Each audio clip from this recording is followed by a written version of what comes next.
Dia 28 de januari 2026, Corte adicta que a medida actual do Estado holandês não é suficiente para combater cambio de clima, particularmente para Bonaire.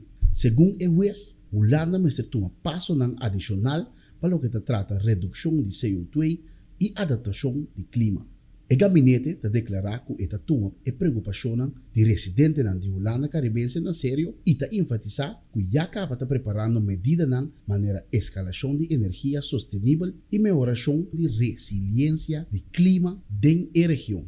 No mesmo momento, o governo está querendo que tenha motivo legal, sério, para a Corte de Apelação de Haag revisar a sentença.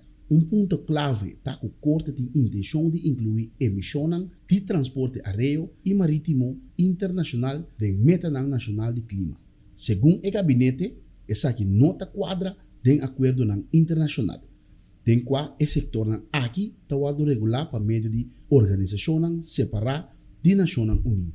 Aunque uma apelação foi entregada, o Estado holandês mestre implementar a decisão provisionalmente.